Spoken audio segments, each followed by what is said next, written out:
Welcome to A Smile on Your Mind, the Dark Entry. Embark on a narrative journey through the eerie corridors and shadowy corners of Reddit's No Sleep.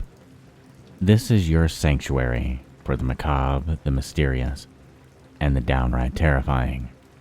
So, sit back, relax, and let your imagination run wild as we delve into the tales that will make your heart race and your spine tingle.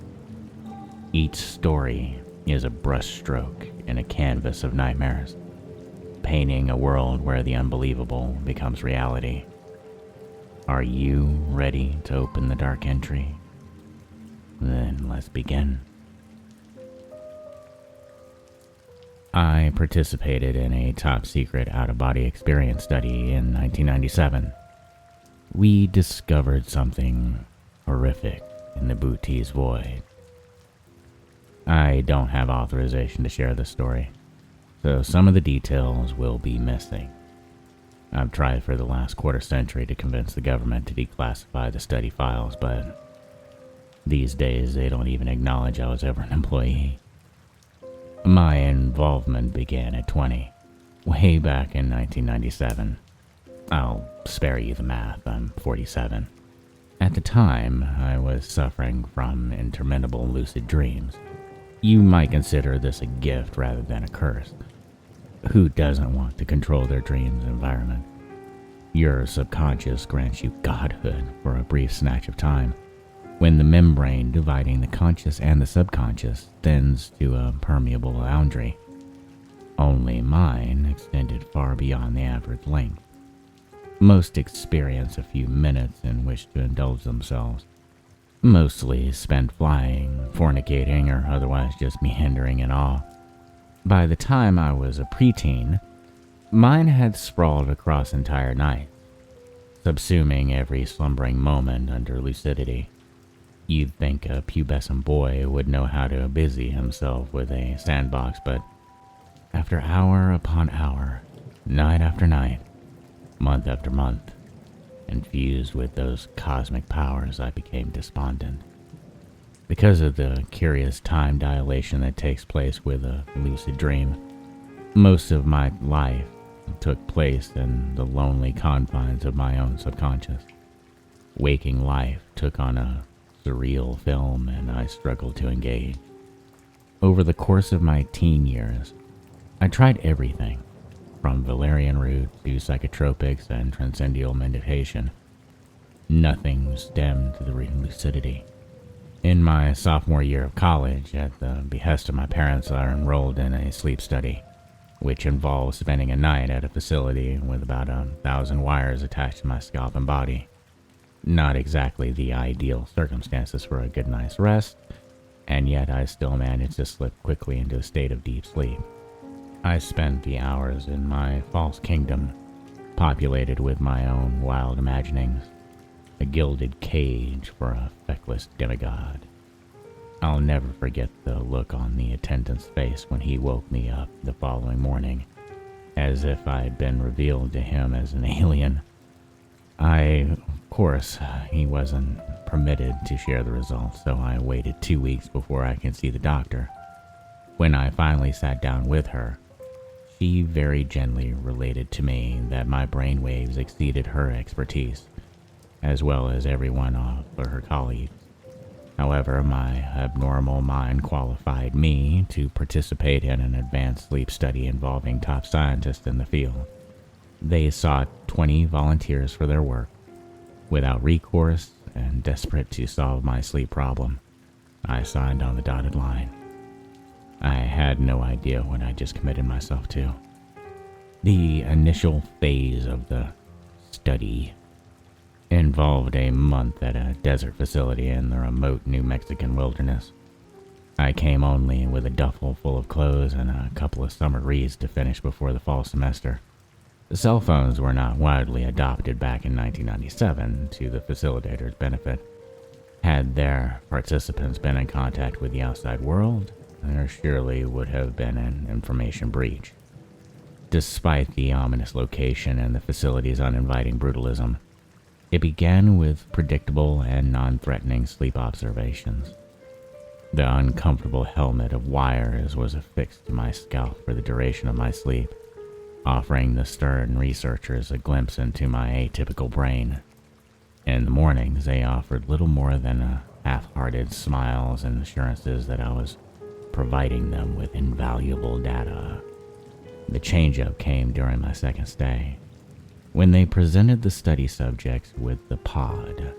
It was a hollow metal egg, essentially, that we were told to sleep in. Only when I drifted off inside the confines of the pod, my dreams began to mirror the outside world. Instead of visiting my imagined kingdom, I found myself hovering above the silver egg where my unconscious body lay. The shock of it startled me awake, and it took the researchers the better part of an hour just to calm me back down. It was then that they finally revealed their intentions. The project sought to explore the connection between lucid dreamers and out-of-body experiences. They believed that if they amplified certain brainwaves within the lucid dreamer, they could induce such incorporeal mental projections. Despite the excitement of a new frontier for science and human experience, I rejected their aims, expressed my distrust and fear. In response to my hesitancy, they gently reminded me that I had signed certain documents which entitled them to my time. The tacit message, of course, was that I had essentially become their prisoner. Nevertheless, it behooved them to play nice. In exchange for my assistance, they promised they would also alleviate the dissociative effects of my lucid dreams with a drug cocktail they'd been assembling. Carrot and stick. So we entered the targeting phase. Now that we had established out-of-body experiences as a scientific fact with a series of basic tests that involved projectors reading notes in adjacent rooms, it was time for the next step. The researchers instructed us to stretch our abilities, reaching out into space. This was how I visited each of the planets in our solar system, learned of the submarine species beneath the ice sheets of Europa, the defunct alien outpost on Pluto, and, when my projections achieved intergalactic range, the advanced interstellar empires of the Andromeda Galaxy. But the researchers were conspicuously disinterested in these discoveries, logging them with the same dispassionate nonchalance as a report of a Jupiter storm. During my third stay at the facility, the researchers held briefings on targets of interest, various points in distant space where they wanted their projectors to visit. By then, we'd grown so accustomed to the practice of sending our consciousness at speeds vastly exceeding light into deep space that none of the volunteers questioned the mission. At first, they sent us to various star clusters, dust clouds, black holes, interested whether we found alien presence in the vicinity. But I had the suspicion they were merely test runs to hone our accuracy in preparation for a more important target. When they proposed a mission to the Boötes Void, there was an appreciable shift in tone. Despite performing all the same routines, I sensed a greater importance around this particular target. I had my suspicions confirmed one night when the screams from the neighboring pod severed my connection with the NGC 1300, returning my perception to my body with an alarming jolt. I rose out of my egg to see a host of researchers crowding around the woman I only knew as Participant 12, since they barred us from sharing personally identifying information. She sat up in her pod, eyes squeezed halfway out of her skull as through prodded from the inside. "It's there," she cried. "It's there. It sees me. Oh God, it sees me." "What saw her?" I inquired. "Where did she go?" None of the researchers paid me any attention, but P-14, rubbing sleep from his eyes, answered. 12 was the first to visit the super void. God, he sees me. He won't let me go. Suddenly, her body went rigid, then convulsed. The researchers hauled her out of the pod and carried her off into the medical wing. We never saw her again.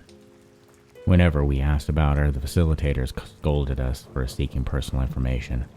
We weren't trying to identify her. We just wanted to know she was alright. If we were going to be alright.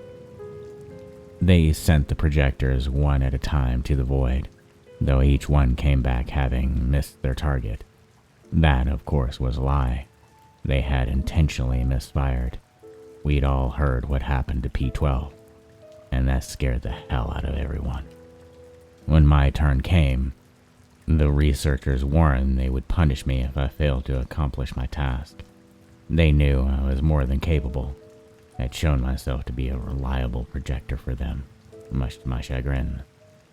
As I dozed off, employing the tactics we had developed over the course of the program, which I will abstain from relaying to you, as it might engender an undesirable response from the study's facilitators, I targeted a star system found on the border between the Ursa Major supercluster and the Boötes Void. As my consciousness materialized in the vacuum of space, I felt an ineffable sense of dread, as if experienced the collective fear of 1,000 vast intergalactic empires crying out into oblivion. No, for oblivion. It's difficult now to express, as when I hovered there on the verge of that immense nothing, I was joined with something, a consciousness much larger than my own, a sort of bubble enveloping the Boötes Void, a cognitive shield, a mental warning sign causing me not to trespass. There was some communication that had transpired between my own consciousness and that of the domed encasing the dark. In summary, I was told that within the void lurked an incomprehensible evil, or what I now translate as evil, because I think at the time the sensation of language transcended human invention, which lacks sufficient vocabulary to describe what occupied the Boötes Void. There are 73 galaxies inside the supervoid, of which 60 have been discovered by Earthbound astronomers. Each one of them is a facsimile of another, a replica. Among them is a perfect recreation of the Milky Way galaxy, complete with all of its life form. I was given this bit of information by the mind that enfolded the void. When asked for what purpose and by whom, it explained, its motives exceed your own comprehension. At the conclusion of her dialogue, I peered into the darkness and sensed a great eye peeling open, holding me in its malicious gaze. Before I shrank away, I felt it reaching out for me, inviting me to stay. I returned with enough material to spare me the researchers' rebuke.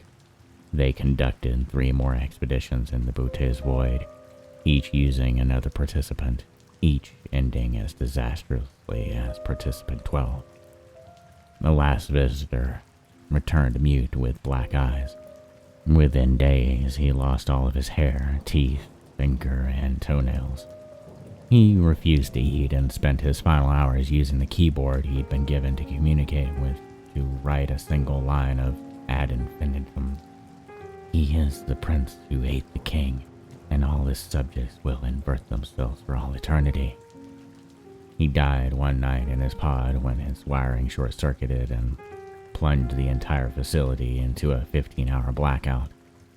The participants were sent home the following day, and to my knowledge, the facility closed down. The program dissolved, and I reached a meager compensation for my time as a projector. 2 years later, after raising a stink, I received a prescription for a medication specifically delivered to my local pharmacy that did finally put an end to my lucid dreams. But in their place, I have nightmares, and lately they've gotten worse. Of a great eye's malevolent gaze, tirelessly watching. I have the terrible feeling that whatever we discovered in the Boötes Void wants now to ensnare us, and I fear it will. First in dreams, then for eternity. Which is why I'm telling you this now, because the government refuses to warn you. If you dream of a dark god reaching out for you, hide yourself, because he longs to invert you for all eternity. And that, my friends, we have reached the twilight to a tale that has surely left us all a little more wary of the dark. A special thank you and shout out to the amazing author, Mr. Terrifying, for crafting such an intriguing story that has not only captivated our minds, but perhaps made it a little bit more difficult to go to sleep tonight. I hope you enjoyed this new edition. And if this is your kind of thing, go over and hit that like and subscribe button and open all notifications, as this really helps with growing this community into something spectacular. Also, consider supporting the channel by visiting my Patreon at ASmileonYourMind. Your support fuels this narrative voyage and helps bring more spine-tingling tales to life. Until next time, keep the lights dim, your mind open, and always remember, some nightmares are best shared in the dark. Good night and sweet dreams.